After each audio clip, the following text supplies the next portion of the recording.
Cadet college पटारो। ये जुलाई की एक दोपहर थी जब मैं जिंदगी में पहली बार अकेला घर से बहुत दूर किसी अजनबी जगह पढ़ने के लिए जा रहा था। अगरचे अपनी ख्वाहिशात की तकमील के लिए मुझे पटारो जाना बहुत अच्छा लग रहा था, लेकिन ये एहसास कि मैं अब्बा जी, अम्मी जान और अपने बहन भाइयों को लंबे अरसे तक नहीं मिल सकूंगा बार बार मेरी आंखों को नम कर रहा था। लेकिन मैं अम्मी को तसल्ली दे रहा था, सिर्फ 100 मील का फासला है, जब भी आपका दिल घबराए मुझे बुला लीजिएगा, मैं 3 घंटे में आपके पास हूँगा। अम्मी ने मेरा बैग तैयार कर दिया था। एक टोकरी में अम्मी ने मुख्तलिफ किस्म के खाने तैयार कर दिए थे। खाना काफी ज्यादा था, यूँ लगता था कि ये वापसी तक मेरे काम आता रहेगा। जब हम घर के गेट से निकले तो मैं अपने आंसू जब्त ना कर सका। अबू मेरी हालत को समझ रहे थे, इसीलिए हमारा ध्यान बटाने के लिए वो हमसे मुख्तलिफ मौज़ूआत पर बातें कर रहे थे। मैंने भी बस के अड्डे तक खुद को मुस्तकिल बातों में लगाए रखा ताकि मेरे आंसू दोबारा जाहिर न हो सके। इस सफर में सईद भी मेरे साथ था। अब्बू हम दोनों को पटारो तक छोड़ने जा रहे थे।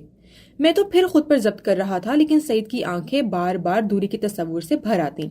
1 घंटे की मुसाफत तय करने के बाद बस कराची से जामशोरो पहुंची, जहां से बकाया 10 किलोमीटर का सफर हम तीनों ने टैक्सी पर तय किया। उस दौरान अब्बा जी मुस्तकिल हमें खूब मेहनत करने की नसीहत करते रहे। आधे घंटे में हम पटारो पहुंच गए। पटारो कॉलेज एक छोटे से गांव के नाम से मंसूब है।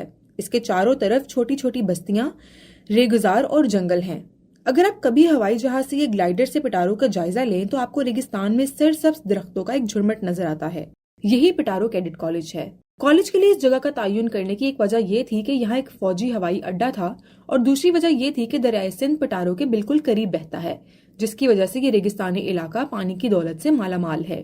कैडेट कॉलेज पटारो बनाने का ख्याल एक अंग्रेज नेवल ऑफिसर कर्नल क्रम्बस को आया। वो इस कॉलेज को ऐसा इदारा बनाना चाहते थे जिसमें सिंध और कराची के बच्चे पढ़ लिख कर नेवी ऑफिसर बन सकें। वो कॉलेज के पहले प्रिंसिपल भी थे। वो इसे समुद्री जहाज के ढांचों के मुताबिक बनाना चाहते थे, लेकिन बाद में उसकी शक्ल कमोबेश आर्मी और एयरफोर्स के कॉलेजों जैसी बनाई गई।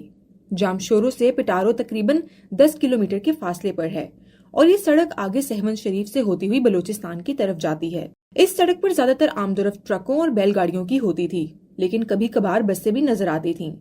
हमें उस तमाम सफर में यूं लग रहा था जैसे हम किसी जंगल में घूम रहे हों।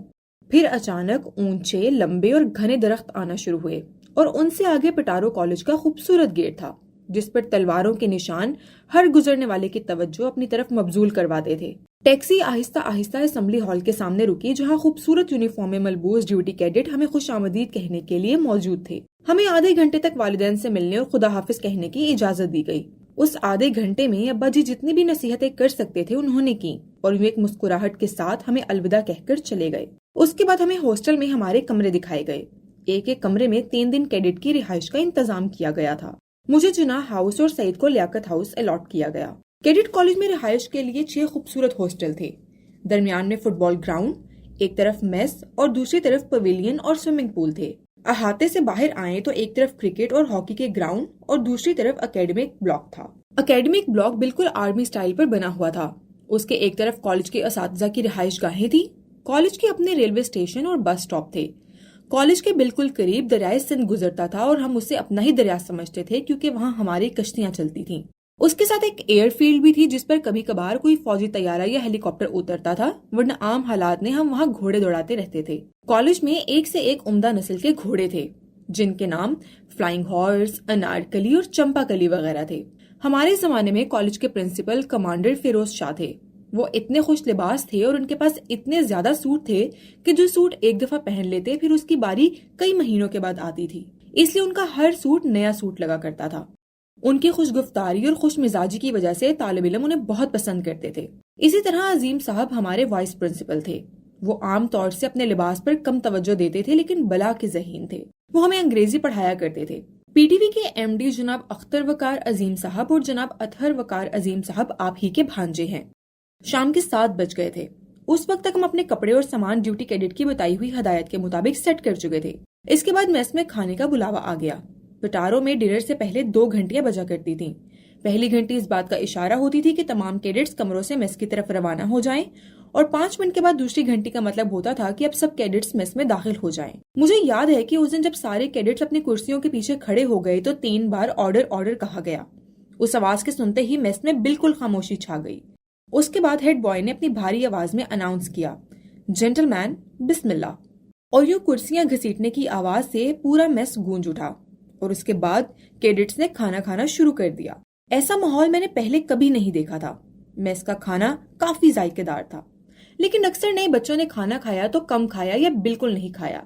کچھ ہی دیر بعد مائک میں پھر اناؤنسمنٹ ہوئی، جینٹل مین الحمدللہ، اور یوں ہم کھانا ختم کر کے اپنے کمروں کی طرف روانہ ہو گئے۔ چونکہ آج پٹاروں میں پہلا دن تھا، اسے میں باقاعدہ روٹین کے کام نہیں کرنا پڑے، اور رات کو بستر پر لیٹتے ہوئے میں نے آیت الکرسی پڑھی اور جو ہی آنکھیں بند کی سب گھر والے یاد آنے لگے۔ میں سوچ رہا تھا کہ اس وقت گھر میں کیا ہو رہا ہوگا۔ اتنے میں مجھے ساتھ والے بستر سے سسکیوں کی آواز آئی۔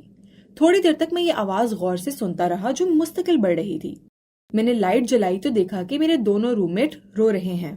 وہ اپنی آنکھوں اور چہروں پر تکیہ رکھے اپنی آواز کو چھپانے کی کوشش کر رہے تھے۔ ان کے رونے نے مجھ پر بھی رکت طاری کر دی، چنانچہ بجائے انہیں تسلی دینے کے میں نے لائٹ بند کی اور خود بھی رونا شروع کر دیا۔ تھوڑی دیر کے بعد کسی نے زوردار آواز کے ساتھ دروازہ کھٹکھٹایا۔ جب میں نے دروازہ کھولا تو اپنے ونگ کے پریفیکٹ کو باہر کھڑے دیکھا۔ اس نے بڑی کرخت آواز میں لائٹ جلانے کے لیے کہا۔ ہماری آنکھوں کو غور سے دیکھا جو کہ گیلی ہو رہی تھی۔ اس نے ہمیں شرم دلائی۔ تم مرد ہو کر روتے ہو؟ یہ خالہ جی کا گھر نہیں، کیڈٹ کالج ہے۔ اگر رونا آتا ہے تو اس کالج کو چھوڑ کر واپس چلے جاؤ۔ یہ کہنے کے بعد سزا کے طور پر اس نے ہمیں کمرے سے باہر آنے کا حکم دیا اور ہم سے 15 بیٹھکیں لگوائیں۔ پھر اس نے یہ کہتے ہوئے ہمیں دروازہ بند کر کے سونے کی ہدایت کی، اب تمہیں صرف نیند آئے گی، رونا نہیں آئے گا۔